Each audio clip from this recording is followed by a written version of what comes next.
Halo Sobat Brandly, kali ini kita masuk ke bab titrasi asam basa, di mana soal kali ini diketahui Ahmad mengikuti praktikum titrasi di sekolahnya.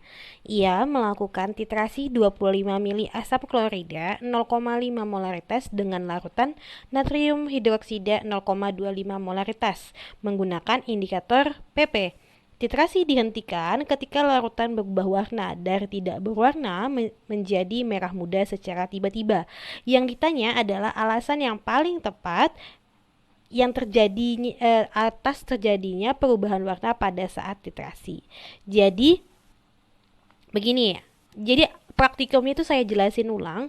Praktikumnya itu awalnya di titrasi itu kan akan ada buret dan elemen yang dipakai. Jadi di buret itu akan ada akan ada HCl, akan ada HCl,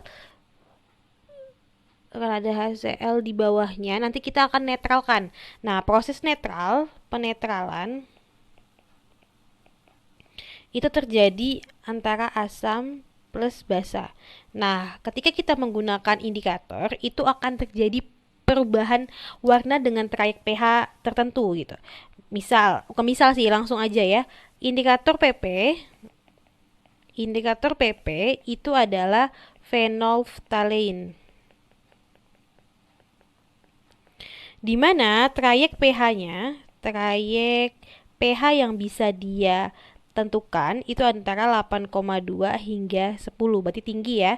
Karena yang kita lihat di sini adalah kita gunakan natrium hidroksida dan HCl. Jadi bisa pakai salah satu. Nah, natrium hidroksida itu pH-nya bisa sangat tinggi karena dia asam kuat. Basa kuat. Jadi NaOH itu adalah basa kuat. Namanya basa, pH-nya itu lebih dari 7. Semakin dia mendekati 14, berarti dia semakin kuat. Karena dia kuat, maka asumsinya pH dari larutan basanya adalah lebih dari 10 karena dia makin tinggi. Kemudian pada percobaan yang dilakukan Ahmad, mula-mula ia memiliki larutan basa yang memiliki pH di atas 10, sehingga ketika ditambahkan larutan PP, warna larutan akan berubah menjadi merah muda. Kenapa? Setelah dilakukan penambahan larutan asam oksalat pada titik akhir titrasi, larutan akan mengalami perubahan warna. Semua NaOH akan beraksi secara tepat hingga yang tersisa hanyalah larutan asam klorida maksudnya ya. Jadi gini, yang akan dititrasi kan nanti HCl tuh, HCl 25 mili dengan sejumlah volume NaOH disesuaikan dengan titik ekivalen. Jadi saat HCl itu ditambah dengan indikator PP, dia kan tetap tidak berwarna tuh. Kemudian ditambah NaOH sampai dia menyentuh titik titik ekivalennya sehingga pas berubah warna gitu, berubah warna. Ketika dia berubah warna terlalu berlebihan, jadi gini, titik ekivalen terjadi saat jumlah mol HCl itu sama dengan jumlah mol NaOH.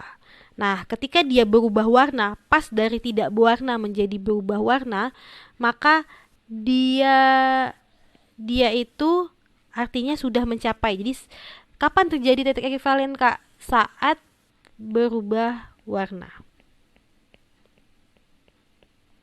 Nah, saat berlebih itu artinya ada ada mol yang berlebihan. Jadi saat berubah warna.